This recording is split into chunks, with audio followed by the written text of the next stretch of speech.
উপস্থিত সুধীবৃন্দ এবং সহযোদ্ধাগণ, আসসালামু আলাইকুম। একটু ইতিহাসে ফেরত যাই। খুনি শেখ হাসিনার সরকারকে আমরা হটাতে চেয়েছিলাম এবং হটাতে পেরেছি অনেকগুলো অপরাধের জন্য। তার একটা ছিল গুম, খুন, বাংলাদেশের সম্পদ চুরি করে বিদেশে পাচার এবং অন্যান্য আরো অনেক। শেষ পর্যন্ত জুলাই এবং আগস্ট এই 2 মাসের কিছু সময়ে অসংখ্য মানুষ খুন করেছে শেখ হাসিনা, শিশুদের হত্যা করেছে।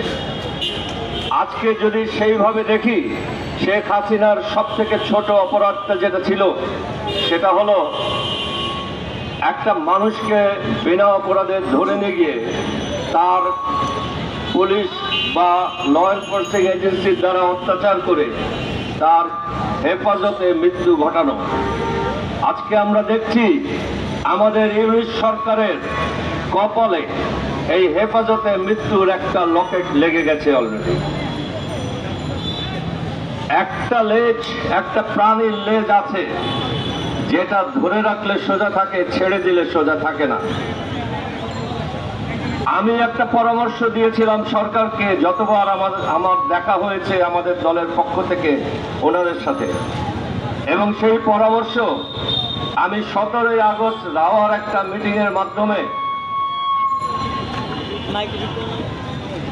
সেনাবাহিনীকেও দিয়েছিলাম।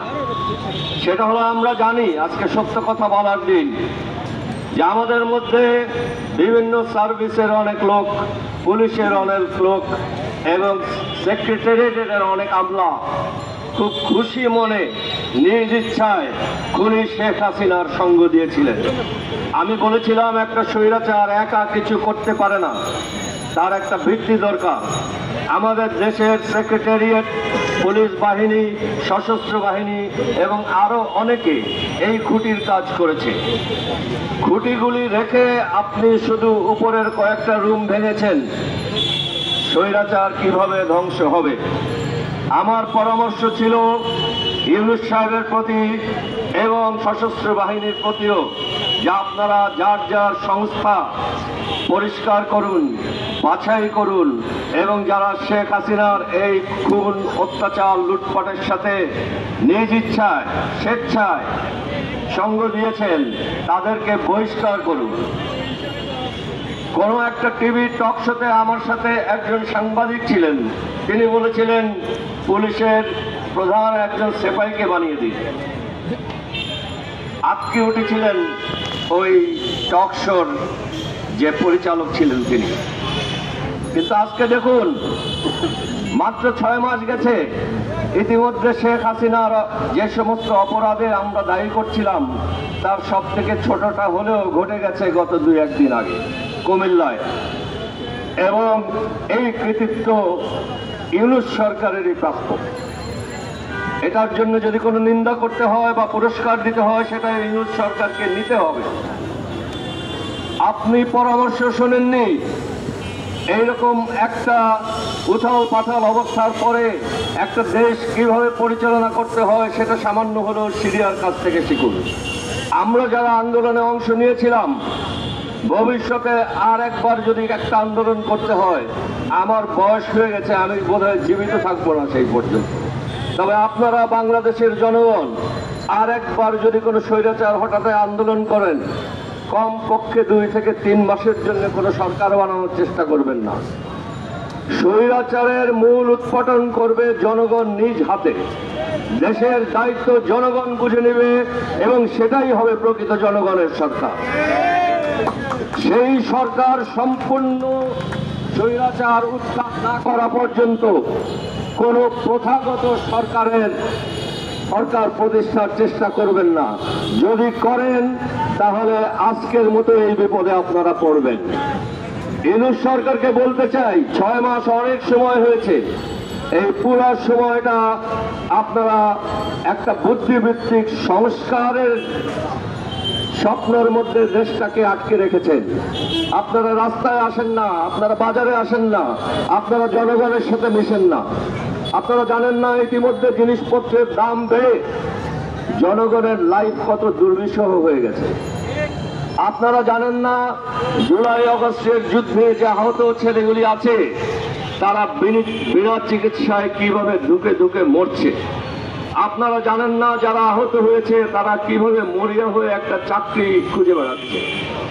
আজকের একটা পত্রিকায় দেখেছি একজন মৃত ব্যক্তির স্ত্রী ভিক্ষা করতে নেমেছেন। আপনার সরকার গত 6 মাসে এই একজন মহিলাকে পর্যন্ত সহযোগিতা করার চেষ্টা করেননি বা আপনারা পারেননি।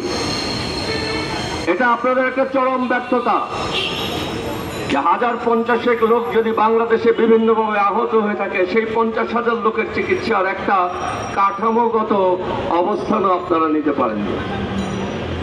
তাদের আজকে হরতাল করতে হয়, কালকে অবরোধ করতে হয়, পরশুদিন ভিক্ষায় নামতে হয়। লজ্জা লাগে এরকম একটা সরকার আমরা বানিয়েছি এটা বলতে। আজকে সত্য কথা বলার সময় এসেছে। যেই সমস্ত সশস্ত্র বাহিনীর অফিসাররা স্বেচ্ছায় খুনি স্বৈরাচারের সহযোগী ছিলেন, খুন খারাপিতে অংশ নিয়েছেন, নানা রকম অপরাধ অপকর্মে লিপ্ত হয়েছেন, টাকা পয়সার দিকে ঝুঁকেছেন, তাদের মধ্যে কয়েকজন এখনো ইউনিফর্ম পরছেন। এটা একটা লজ্জার বিষয় জাতির জন্য। আর ওই ইউনিফর্মের বাংলাদেশের যে মুক্তিযুদ্ধের মধ্যে যে বাহিনীর সৃষ্টি হয়েছে সেই বাহিনীর ইউনিফর্মের প্রতি একটা চরম অসম্মান।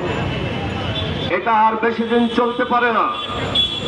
সেনাবাহিনীকে আরেকবার অনুরোধ করব, এখান থেকে করছি, আপনারা সেনাবাহিনীর ইজ্জত রক্ষা করুন। মহান মুক্তিযুদ্ধের মধ্যে সৃষ্ট এই সেনাবাহিনীর গায়ে কোনো কালি না লাগে সেটার দিকে খেয়াল রাখুন। আপনাদের মধ্যে এখনো যারা হঠকারী আছেন, যারা প্রমাণিতভাবে অপরাধী, তাদের গায়ে থেকে ইউনিফর্মটা খোলার ব্যবস্থা করুন। পুরো সেনাবাহিনীর সম্মান ইজ্জত রক্ষায় সাহায্য করুন আমাদের। আমরা চাই এই সেনাবাহিনী মাথা উঁচু করে দাঁড়াক। আমরা চাই এই সেনাবাহিনী গর্বের সাথে দাঁড়াক।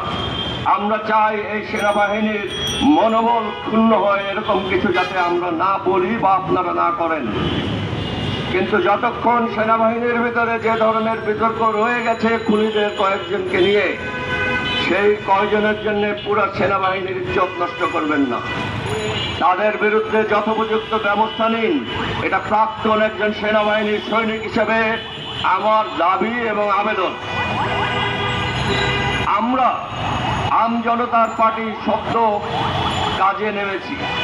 আমাদের নামের ভিতরে আমাদের কার্যক্রম আছে। আমরা আম জনতার দল, অর্থাৎ সাধারণ লোকের দল। আমরা বড় লোকদের এবং ব্যবসায়ীরা কি করছে সেটা দেখতে যাব না। আমরা কথা বলবো গরিব রিক্সাওয়ালাদের জন্য। আমরা কথা বলবো বঞ্চিত সমাজের বঞ্চিতদের জন্য। আমরা কথা বলবো, আম জনতার পার্টি কথা বলবে সমাজের সব থেকে গরিব নিগৃহীত সুবিধা বঞ্চিতদের জন্য। আপনারা যেখানে যখনই কোনো বিপদে পড়বেন এবং আপনারা কোনো জায়গায় থানায় যাবেন, বিচার পাবেন না, কোর্টে যাবেন, আপনার বিচার বিলম্বিত হবে, আপনি একটা সরকারি অফিসে যাবেন, আপনাকে ঢুকতে দেবে না,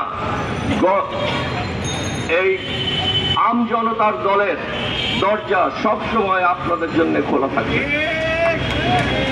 আমরা ইনশাল্লাহ আরেকটু সংগঠিত হলে আম জনতার পার্টির অফিসে এই বঞ্চিতদের সাহায্য করার জন্য একটা সেল খুলব। আপনারা আমাদের সাথে সবসময় যোগাযোগ রাখবেন। এই দেশের সাধারণ জনগণের উন্নয়ন হবে আম জনতার দলের লক্ষ্য, এবং আমরা সেখানে ইনশাল্লাহ আপনাদের সবাইকে সাথে নিয়ে পৌঁছাবো। আমাদের আরেকটা লক্ষ্য হবে বাংলাদেশের প্রতি কুদৃষ্টি দিয়ে যে কোনো আগ্রাসী রাষ্ট্র বা ব্যক্তি তাকাবে, তাকে প্রতিহত করা হবে আমাদের কাজ।